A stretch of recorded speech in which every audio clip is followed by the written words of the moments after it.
Pembebasan Muda berambut merah menekan 9 macam.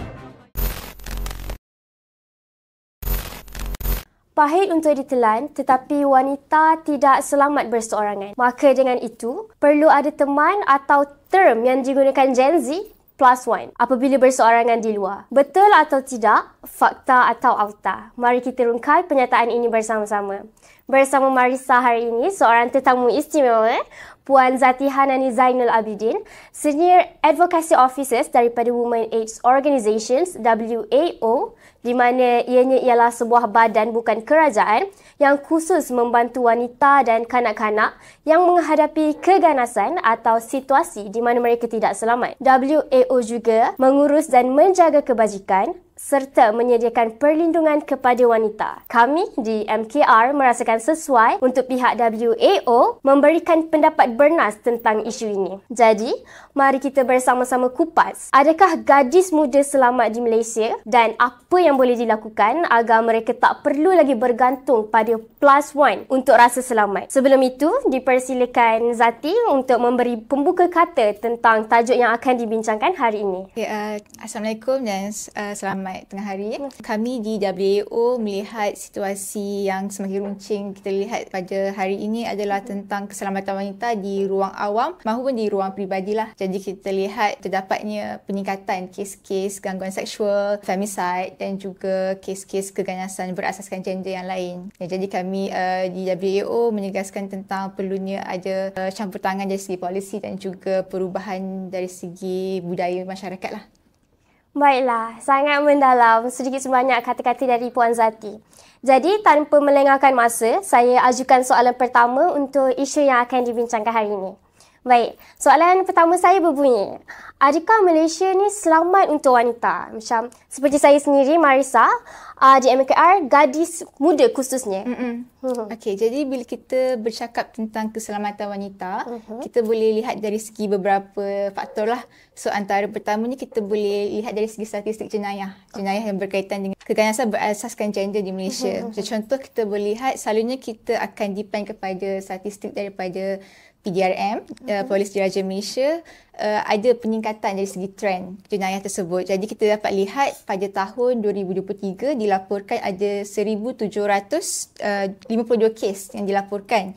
Tetapi pada tahun 2024, kes ini meningkat kepada 2,235 kes. Jadi kes-kes ini adalah kes gangguan seksual lah. Kita khususkan pada kes tersebut. Jadi untuk gangguan seksual kita dapat peningkatan yang drastik jugalah daripada tahun 2023 ke 2024. Jadi ini juga menunjukkan, menggambarkan sedikit sebanyaklah tentang keadaan keselamatan wanita di Malaysia sekarang. Dan selain daripada statistik jenayah, kita juga melihat kepada bagaimana sikap masyarakat terhadap wanita dan juga keselamatan wanita di ruang awam dan juga di ruang peribadi. Jadi selalu kita kaitkan dengan kajian yang WAO pernah lakukan pada tahun 2021 tentang sikap orang Malaysia terhadap idea keganasan kepada wanita. Jadi kita dapati untuk melalui kajian tersebut, hanya separuh sahaja rakyat Malaysia yang sebenarnya menentang keganasan terhadap wanita. Jadi maknanya hanya separuh populasi Malaysia saja yang ada kesedaran tentang betapa salahnya keganasan terhadap wanita. Kita juga dapati ada beberapa kontradiksi lah dalam kefahaman rakyat Malaysia terhadap keganasan kepada wanita. Contohnya, kita dapati lebih daripada 90% mereka faham apa itu keganasan terhadap wanita. Tetapi 41% daripada mereka, diorang memberi alasan kepada pelaku tersebut. Jadi mereka menyokonglah mungkin pelaku tersebut melakukan keganasan tersebut atas sebab-sebab yang mereka boleh terima. Jadi selain daripada itu, kita juga dapati lebih daripada separuh rakyat Malaysia mempunyai sikap tidak percaya kepada laporan yang dilakukan oleh wanita berkaitan dengan keganasan yang dihadapi mereka. Jadi kita menunjukkan kajian ini menunjukkan bahawa sebenarnya attitude kita terhadap keselamatan wanita masih lagi di tahap yang rendah lah kesedaran dia. Yang kita sebenarnya banyak memberikan alasan kepada pelaku dan membenarkan pelaku untuk melakukan keganasan tersebut.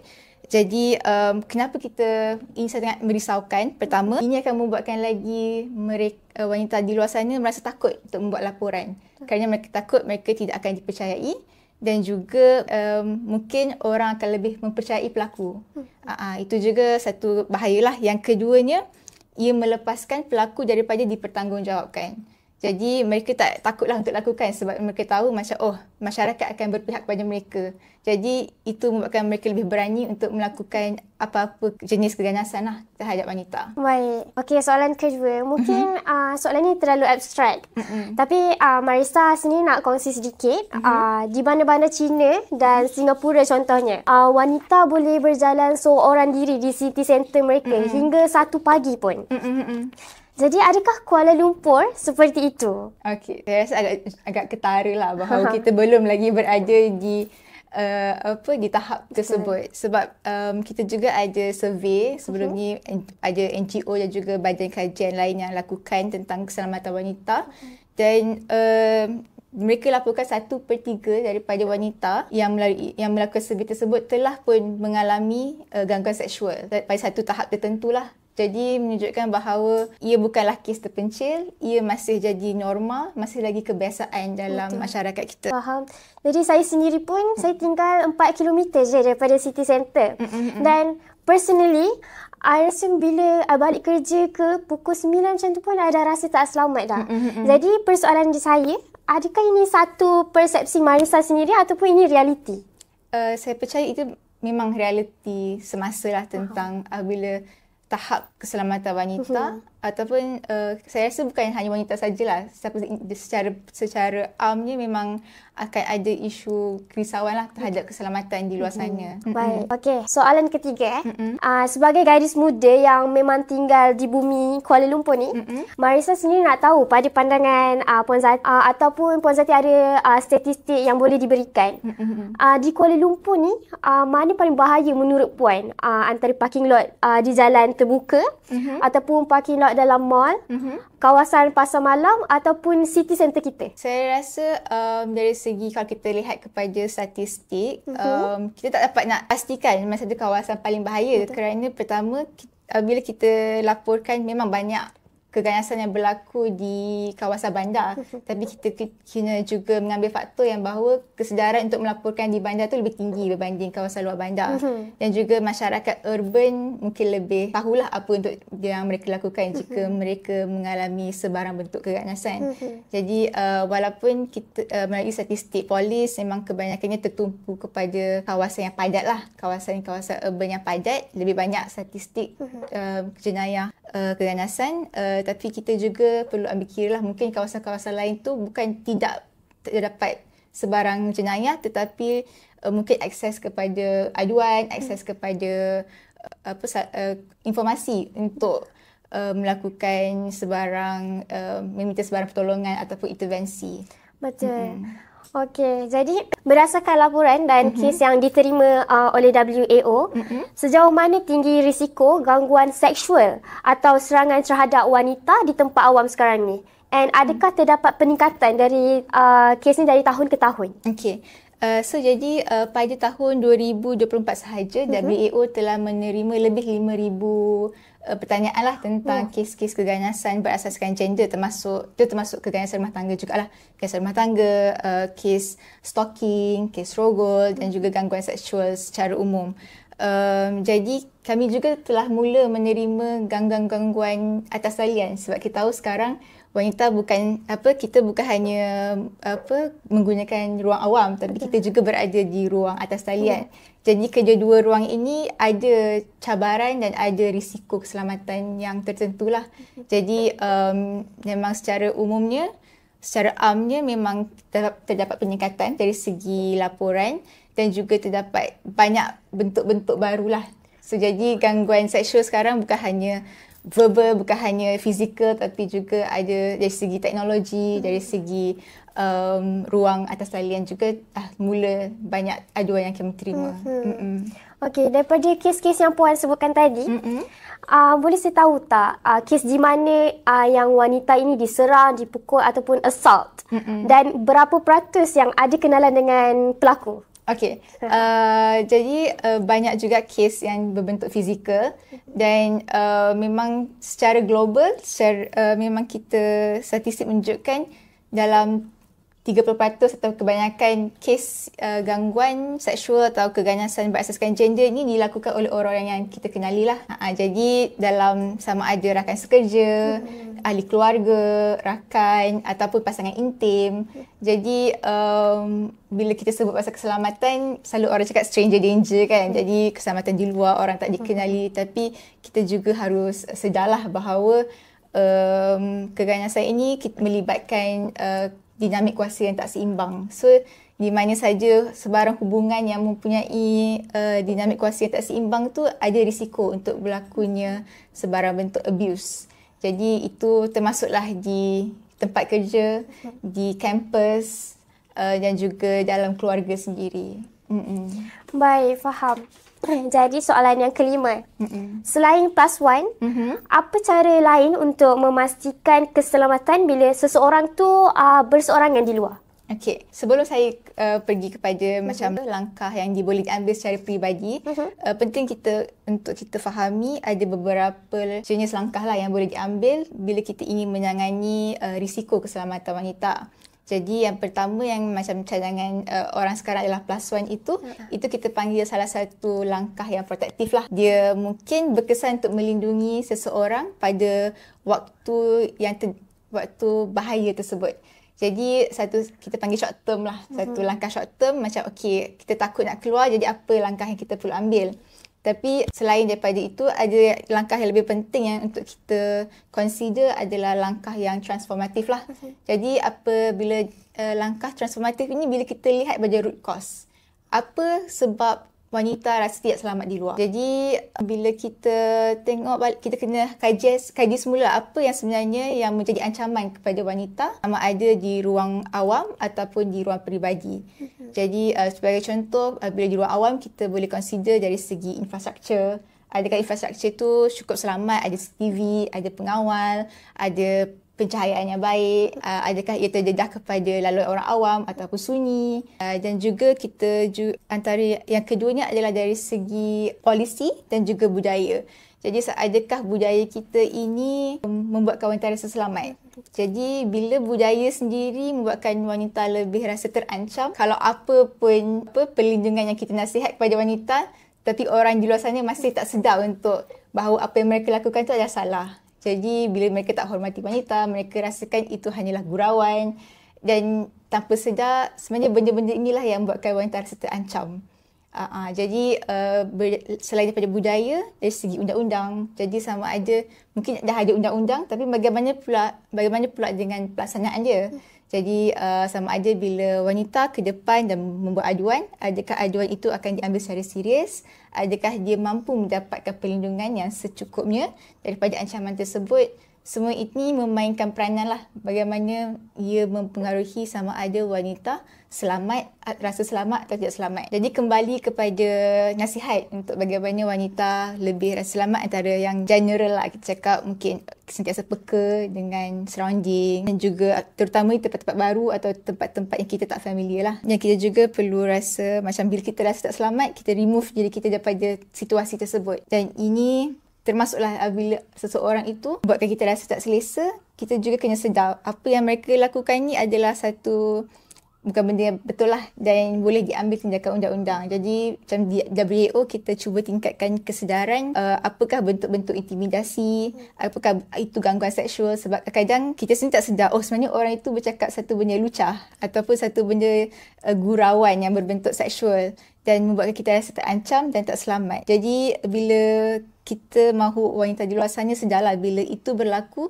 mereka boleh membuat aduan. Dan itu adalah satu kesalahan lah. Jadi antaranya adalah kita sendiri kena sedar apa hak-hak kita, apakah yang kita claim kita punya space lah. Sebenarnya kita berhak untuk rasa selamat. Betul. Okey. Jadi ini soalan seterusnya lah. Jadi Marissa nak kongsi sedikit. Baru-baru ni kan kita digemparkan dengan beberapa kes di Malaysia yang melibatkan wanita dan pelajar perempuan di tempat awam ataupun institusi. Sebagai contoh kes seorang pelajar perempuan yang berumur 16 tahun yang dibunuh dalam sebuah sekolah di Selangor oleh seorang pelajar lelaki berusia 14 tahun. Dan kes ini juga dipercayai hanya sebab pelajar perempuan tu dia reject cinta pelajar lelaki tersebut. Dan ada juga satu lagi kes di mana seorang pelajar perempuan di Sabah yang dilaporkan dipukul dengan objek oleh seorang pelajar lelaki dan dipaparkan gambar viralnya di media sosial. Jadi dalam konteks ni, Marissa ingin tanya, adakah menurut WAO, insiden-insiden ini menunjukkan bahawa isu keselamatan wanita di tempat awam bukan hanya tentang jangan keluar sendiri ataupun berada berseorangan di mana-mana, tetapi juga soal ketidakupayaan sistem atau ruang awam untuk melindungi wanita itu sendiri. Okey, berkenaan dengan kes-kes tersebut, terutamanya kes yang melibatkan kematian lah. Jadi kami di mana-mana NGO wanita, kita cuba memberikan kesedaran bahawa ini adalah satu kes femicide. Femicide adalah satu kes pembunuhan yang ada faktor gender di situ. Jadi mungkin macam seperti kita tahu, banyak konten-konten di luar sana yang kalau kita sebut termnya ada manosphere, tapi mungkin lebih dikenali sebagai red pill content. So konten-konten sebegini ataupun fahaman-fahaman ini yang berasaskan misogyni, iaitu berasaskan kebencian terhadap wanita, menurutkan lagi lah, sebab kita tahu ada dinamik kuasa yang tak seimbang mungkin antara pelajar perempuan dan juga pelajar lelaki, sama ada dari segi kekuatan fizikal ataupun dari segi seniority. Jadi bila wujudnya ketidakseimbangan ni dan ditambah lagi dengan unsur-unsur atau pengaruh-pengaruh incel, manosphere ataupun red pill content ni, dia akan memberikan satu push lagi lah kepada mereka ataupun mereka yang berpotensi untuk melakukan keganasan terhadap wanita. Dan saya rasa dari segi bukan sahaja perlindungan lah, tapi kita juga perlu lihat dari segi pencegahan dan bagaimana kita ingin membuatkan terutamanya golongan remaja, sama ada lelaki atau wanita, untuk memahami bahawa keganasan terhadap keganasan berasaskan gender itu adalah satu benda yang serius. Dan jika kita sebagai masyarakat tak mampu membendung ni, akan lagi mengeruhkan lagi keadaan lah. Sebab ia juga melibatkan nyawa seseorang. Jika tidak melibatkan nyawa, ia juga banyak menyebabkan rasa tidak selamat ataupun trauma secara psikologi.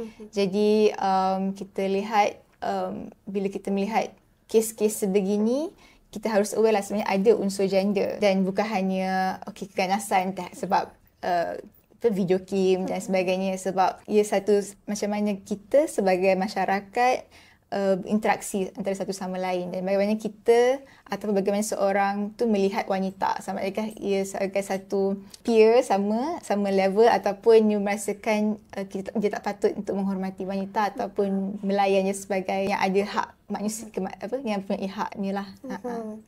Faham? Baik. Okay, jadi soalan yang seterusnya. Ada yang berpendapat bahawa dengan menasihati wanita jangan keluar seorang diri dapat mengelakkan terjadi sebarang jenayah. Kita sebenarnya nak menyalahkan mangsa dan bukan pelaku. Jadi apa pandangan WAO tentang naratif ini? Jadi saya setuju dengan apa yang diperkatakan bahawa cadangan-cadangan yang berbentuk dengan berniat melindungi ini adalah saya rasa satu jalan mudah lah untuk mengelakkan kebertanggungjawaban terhadap pelaku tersebut ataupun mana-mana pelaku di luar sana lah. Dan bila kita bercakap tentang melindungi tu bukan hanya kita bukan dengan menyekat pergerakan wanita ataupun menyekat wanita di ruang awam.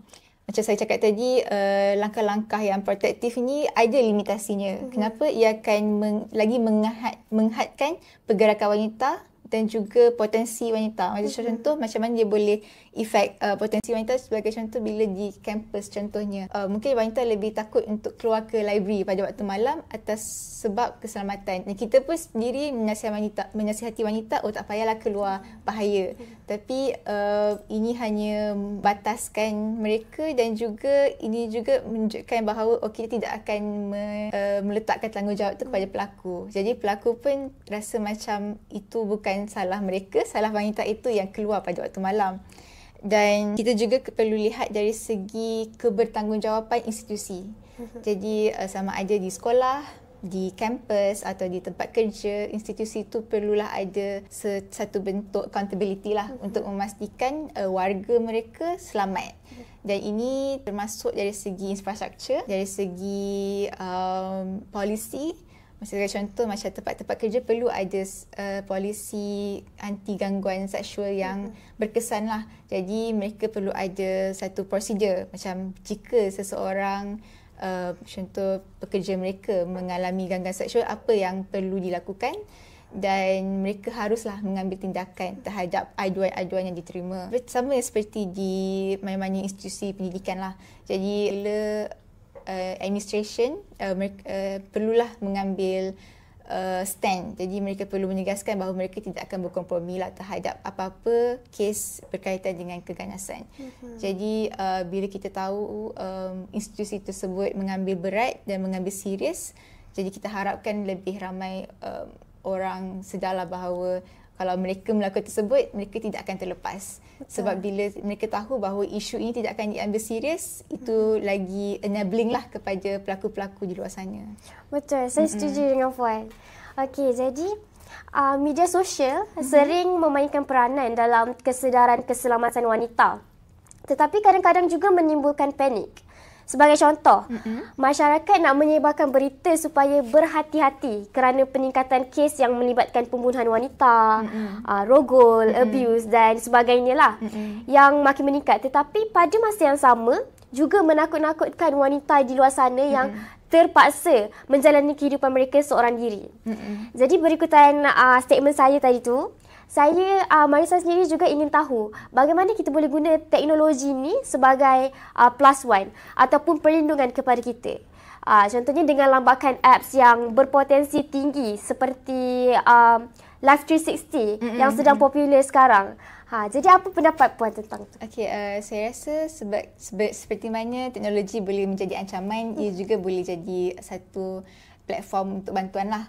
Jadi mungkin dari sudut kapasiti peribadi, kita macam contoh apps yang tracking apps tu untuk dikongsi bersama keluarga kan, untuk kita share pasal situasi kita dan juga lokasi kita.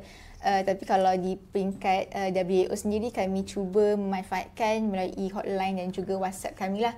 Jadi kami sedar, sebelum ni kami hanya ada hotline. Jadi mana-mana mangsa akan call kami lah, tapi kami tahu ada limitasi, kadang tak dapat nak call ataupun mereka pada waktu bahaya tu mereka takut untuk angkat telefon kan. Jadi kami ada inisiatif WhatsApp juga. Jadi melalui WhatsApp tu 24 jam. Jadi bila mereka rasa terdedah kepada ancaman, mereka boleh WhatsApp kami dan kami akan segera lakukan intervensi lah. Jadi itu antara inisiatif dari pihak WHO sendiri. Dan juga kami juga mengambil laporan lah melalui social media kami. Jadi mana-mana kat luar kalau macam tak tahu nombor hotline atau WhatsApp, boleh cari kami di Instagram ataupun di Twitter dan boleh DM kami lah untuk apa sebarang kes ataupun mungkin pertanyaan pun kami terima juga. Okey, jadi kita sering dengar orang cakap jangan keluar seorang diri. Tapi jarang juga kita dengar pada lelaki, jangan ganggu. Jadi ini adalah soalan terakhir, Marissa, untuk Puan. Berdasarkan pernyataan tadi, sebenarnya siapa yang in charge keselamatan seorang gadis? Adakah ibu ayah, suami, boyfriend, majikan, universiti ataupun institusi ataupun wanita itu sendiri? Okey, di WHO kami percaya bahawa keselamatan wanita ni adalah satu tanggungjawab semualah, terutamanya komuniti atau masyarakat. Dan selain itu ada beberapa, melalui advokasi kami, ada dua elemen lah selalu kami tekankan. Yang pertama dari segi polisi dan juga pelaksanaan undang-undang. Jadi ini adalah satu tanggungjawab kepada kerajaan jugalah untuk memastikan agensi-agensi yang berkaitan seperti PDRM, seperti hospital dan juga ataupun bila melibatkan kanak-kanak seperti guru-guru, mereka ini sedar bagaimana cara untuk mengendalikan aduan-aduan yang berkaitan dengan keganasan berasaskan gender. Dan ini memerlukan kesedaran dan juga latihan lah. Jadi kita rasa semua pihak terutamanya di barisan hadapan ini perlu menjalani latihan gender sensitivity. Jadi bila mereka menerima sebarang aduan, mereka akan lebih tahulah bagaimana untuk memastikan mangsa bukan hanya mampu memberikan aduan tapi mereka dilayan secara baik, dan juga kadang kita tak nak apa yang mangsa takut selalunya untuk ke depan dan membuat aduan adalah mereka tak nak re-traumatization.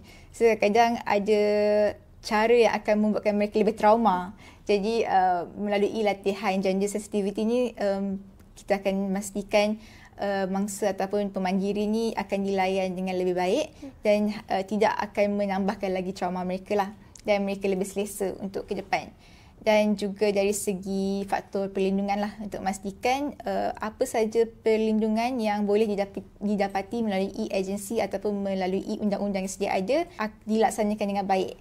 Sebab itu juga saya rasa sensitiviti masyarakat itu mempengaruhilah bagaimana agensi-agensi ini mengambil, sama ada mereka mengambil serius. Sebab saya rasa budaya masyarakat secara general tu menggambarkan jugalah mereka yang berada di barisan hadapan.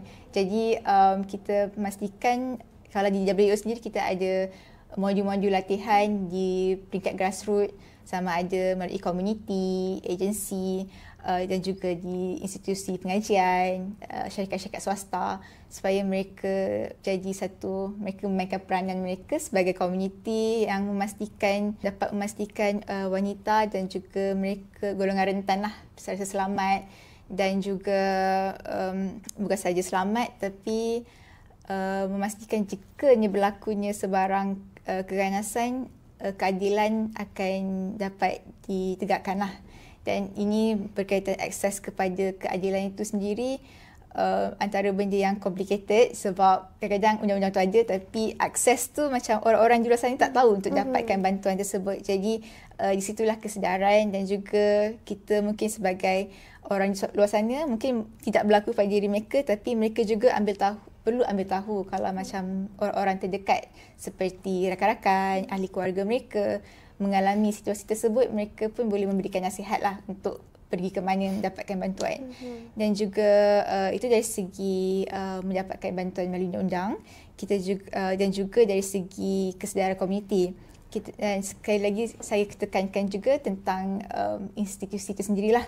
Jadi sebagaimana Malaysia sebut di kampus dan juga di mana-mana ruang, mereka harus ada satu persediaan lah, ataupun macam ada infrastruktur yang baik, ada contoh ada CCTV, pegawai keselamatan, dan juga ada polisi anti gangguan seksual yang berkesan.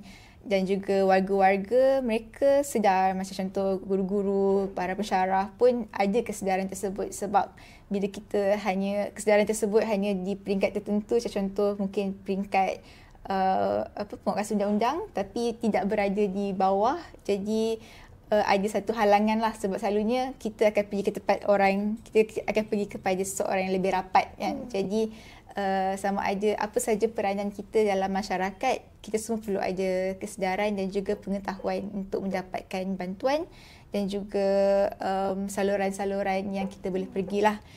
Jadi secara conclusionnya memang ia memerlukan kerjasama dari segi di peringkat pemerintah, kerajaan, agensi, dan juga di peringkat peribadi juga. Jadi ibu bapa perlulah selain daripada melindungi, tapi kalau jika mereka ada anak lelaki juga mereka perlu memberikan pendidikan tentang menghormati antara satu sama lain. Jadi attitude dan juga sikap tu penting lah, bagaimana kita melihat perempuan di ruang awam, dan juga dia juga akan ditafsirkan melalui bagaimana undang-undang itu dijalankan. Sebab bila undang-undang tanpa sensitiviti juga tak mampu untuk melindungi wanita, sama ada di ruang awam dan juga di ruang peribadi. Dan tambahan lagi, saya rasa saya nak tekankan, kalau boleh kita perlu banyak lagi kajian lah. Macam contoh survey tentang bagaimana wanita rasa di luar sana, sama ada mereka rasa selamat atau tidak. Jadi kita perlukan lebih data, sama ada di peringkat negeri ataupun di peringkat negara, untuk supaya data-data ini boleh membantu kita punya policy maker buat polisi yang lebih berkesan. Dan sebab kita nak tahu jugalah kenyataan nak tahu realiti pengalaman yang dilalui sehari-hari, dan bagaimana data ataupun cerita-cerita ini mampu ditafsirkan melalui polisi yang lebih baik. Baik, faham. Okey, itu tadi perkongsian yang sangat membuka mata bersama Puan Zati Hanani Zainal Abidin dari Women's AIDS Organizations.